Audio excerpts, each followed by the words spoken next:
Salut, dans cette vidéo, nous allons apprendre les divisions, comment bien arranger sa page HTML, la rendre ordonnée, belle et présentable.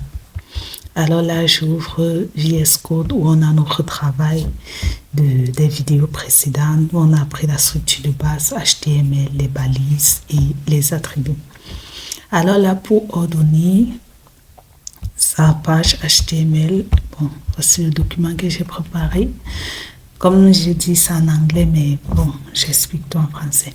Il y a la balise HN que je vais présenter ici, une balise qui est vraiment très utile. À quoi sert cette balise? Cette balise H qui veut dire heading.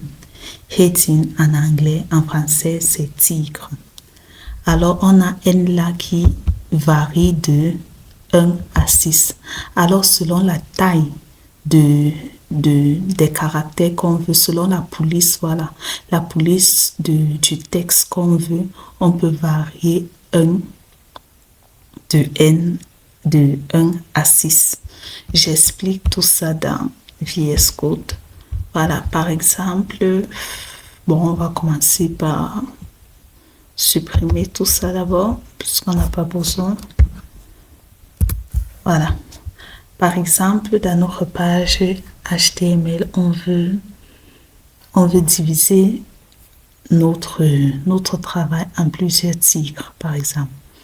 On utilise la balise heading H, qui peut être, vous voyez là, on nous présente H1, H2, H3, H4 jusqu'à H6. H1, c'est pour les très grands tigres. H2, c'est pour les tigres moyens. Au fur et à mesure qu'on descend, les tigres deviennent vraiment plus petits.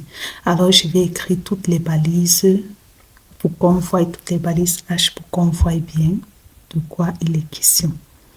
Par exemple, je vais mettre H1 fois 6. Ça, c'est la façon la plus courte d'écrire une même balise plusieurs fois. Enter. Vous voyez que c'est écrit la même balise plusieurs fois. Alors, on va écrire là-dedans, par exemple, title. Title qui veut dire tigre. Peut-être ton premier tigre. Et on va changer ici dedans les H. On va partir de 1 à 6. H2, ce qui est bien, c'est que quand tu modifies sur la balise ouvrante, ça se modifie automatiquement sur la balise fermante. H4, H5 et puis H6. Voilà. Puis je vais recopier et coller. Ça, c'est juste pour voir comment ça va s'afficher dans le navigateur.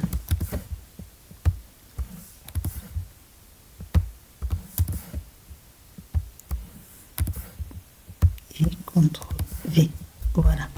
Maintenant, on va afficher ça dans le navigateur pour voir. Je vous ai montré dans la vidéo précédente comment ouvrir le navigateur si vous n'avez pas un live server. Alors là, on peut voir H1, on voit là que le tigre est très grand. La police est vraiment grande. À H2, la police diminue. Et au fur et à mesure qu'on descend de H1 à H6, la police diminue. Alors ça, c'est une façon vraiment simple d'ordonner nos fichiers. Si peut-être on écrit dans notre page HTML, on présente un travail ou je ne sais pas quoi, on peut mettre un grand tigre, on présente en bas, puis les sous-tigres selon la taille qu'on veut pour nos tigres. On peut choisir les balises H1 à H6.